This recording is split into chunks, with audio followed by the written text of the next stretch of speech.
నమస్తే అందరికీ, అస్సలాం అలైకుం. ఇవాళ మనం చర్చించబోయే విషయం చాలా బాధాకరం.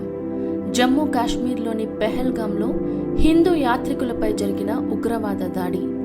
ఈ వీడియో ద్వేషం గురించి కాదు, ఇది ధర్మం, సత్యం, శాంతి గురించి. మన భగవద్గీత ఈ దుర్మార్గాల గురించి ఏమంటుంది, అలాగే ఖురాన్ ఏమంటుంది. ఈ రెండు పవిత్ర గ్రంథాలు మనకు మనిషిలా ఎలా ఉండాలో నేర్పుతాయి, ఉగ్రవాదం కాదు. ఇటీవల జమ్మూ కాశ్మీర్లోని పెహల్గాం ప్రాంతంలో హిందూ భక్తులపై ఉగ్రవాదులు కాల్పులు జరిపారు. వారు దేవాలయాలను సందర్శించేందుకు వచ్చిన సాధారణ భక్తులు మాత్రమే, ఎవరికీ హాని చేయలేదు. కానీ వారిని లక్ష్యంగా చేసుకొని అమానుషంగా చంపేశారు. అయితే ఇది ఇస్లాం వర్సెస్ హిందూ మతం కాదు, ఇది ఉగ్రవాదం వర్సెస్ మానవత్వం. భారతదేశంలోని చాలా మంది నిజమైన ముస్లింలు కూడా ఈ దాడిని ఖండించారు.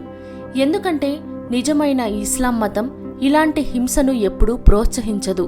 ఖురాన్ ప్రకారం ఒక నిరపరాధిని చంపడం అంటే మొత్తం మానవజాతిని చంపినట్లే. ఒకరిని రక్షించడం అంటే మొత్తం మానవాళిని కాపాడినట్టే.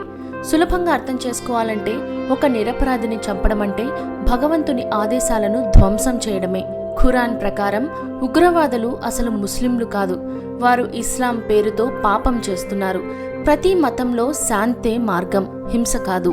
భగవద్గీతలో శ్రీకృష్ణుడు అర్జునుడితో చెప్పిన ఓ గొప్ప మాట ఇది: ధర్మ సంస్థాపనార్థాయ సంభవామి యుగే యుగే.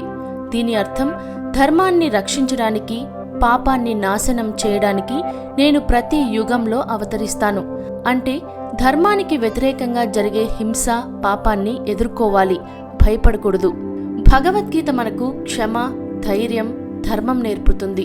హింసకు ప్రతిహింసతో స్పందించమని కాదు, కానీ ధర్మాన్ని కాపాడమని చెబుతుంది. భగవద్గీతలో మానవత్వం, పాపానికి ఎదురుగా నిలబడటమే ధర్మమని చెబుతుంది. అధర్మానికి భయపడి మౌనంగా ఉండకూడదని గ్రంథం చెబుతుంది. ఈ గ్రంథాల నుంచి మనం ఏం నేర్చుకోవాలి? హిందూ, ముస్లిం అని తేడా లేకుండా మానవత్వం ముఖ్యం. ఖురాన్లో హింసను ఖండించారంటే మనం ఎవరిని తప్పుగా అర్థం చేసుకోవద్దు. భగవద్గీత చెప్పేది అదే.